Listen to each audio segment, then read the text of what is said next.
will unite behind the prophet in the fight for freedom.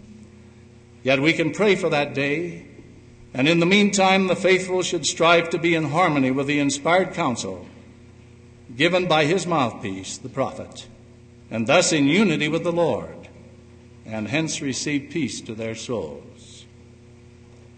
The more who are united with the Lord and his prophet, the greater will be our chances to preserve our families and to live in freedom. President Clark knew how righteous unity could stop the communists when he said, "Now what has business and industry done about all this revolutionary activity? Business and industry neither planned nor did anything effective. There was no concerted effort. A common cause with a united front would have worked salvation for us. But business officials were afraid of their stockholders and their outcry against loss of dividends. The lawyers were afraid of getting whipped in the courts. Businessmen felt strong, vigorous action might further disturb business. Bankers, I am a bank director, shivered at their own shadows. And so one constitutional right after another yielded without any real contest, our backs getting nearer to the wall with every retreat. It is now proposed we retreat still further. Is not this suicide? Is there anyone so naive as to think that things will right themselves without a fight? There has been no more fight in us than there is in a bunch of sheep, and we have been much like sheep. Freedom was never brought to a people on a silver platter, nor maintained with whisk brooms and lavender sprays.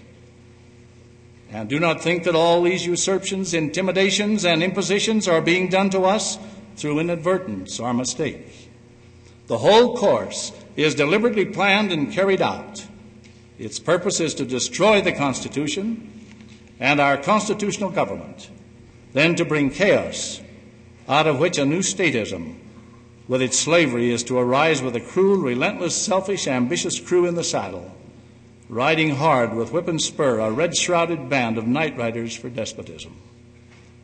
If we do not vigorously fight for our liberties, we shall go clear through to the end of the road and become another Russia or worse." Unquote.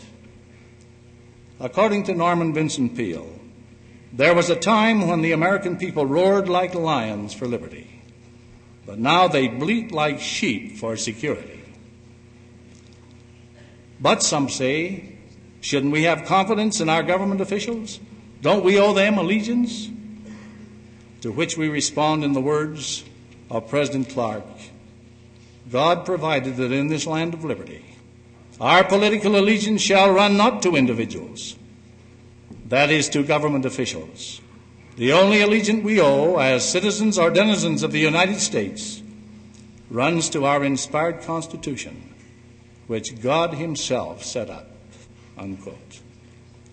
Jefferson warned that we should not talk about confidence in men, but that we should inhibit their power through the Constitution. In the meantime, we pray for our leaders, as we have always been counseled to do. It is the devil's desire that the Lord's priesthood stay asleep, while the strings of tyranny gradually, quietly entangle us, until, like Gulliver, we awake too late and find that while we could have broken each string separately as it was put upon us, our sleepiness permitted enough strings to bind us to make the rope that enslaves us. For years we have heard of the role the elders could play in saving the Constitution from total destruction. But how can the elders be expected to save it if they have not studied it and are not sure if it is being destroyed or what is destroying it?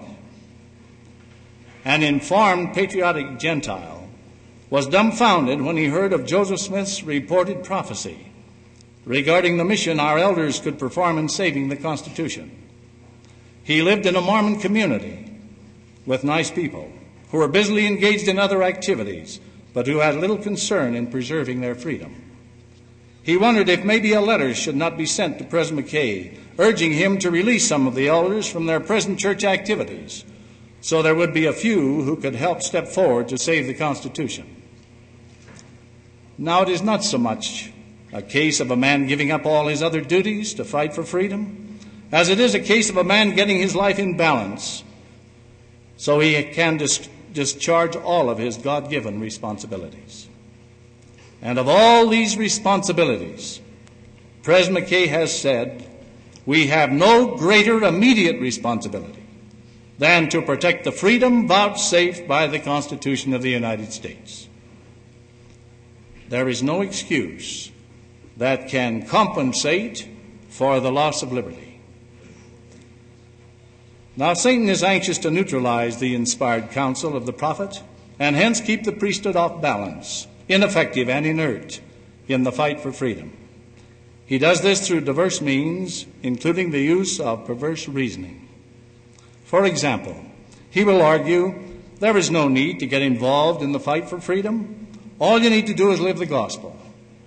Of course, this is a contradiction, because we cannot fully live the gospel and not be involved in the fight for freedom. We would not say to someone, there is no need to be baptized, all you need to do is live the gospel. That would be ridiculous, because baptism is a part of the gospel. How would you have reacted if during the war in heaven someone had said to you, look, just do what's right. There's no need to get involved in the fight for free agency. Now it is obvious that what the devil is trying to do, but it is sad to see many of us fall for his destructive line. The cause of freedom is the most basic part of our religion. Our position on freedom helped get us to this earth, and it can make the difference as to whether we get back home or not.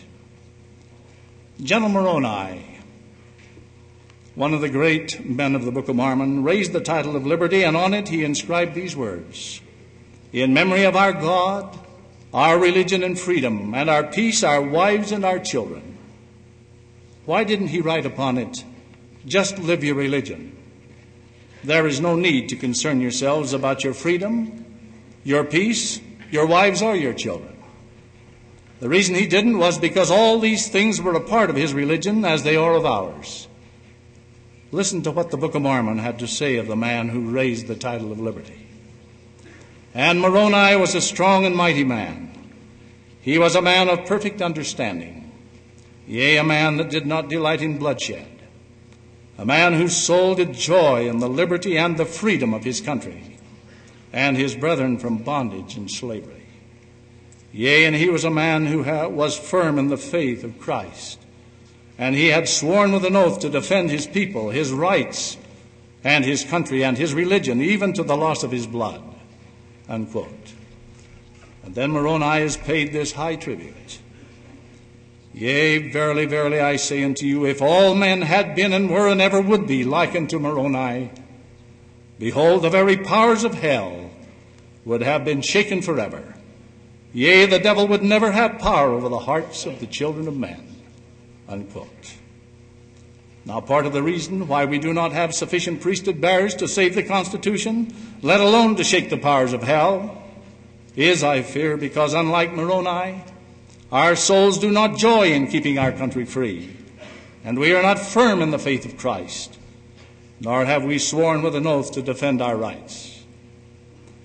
The Book of Mormon also tells us of some of the perverse reasoning the devil will use in our day to keep the saints ignorant, complacent, and asleep.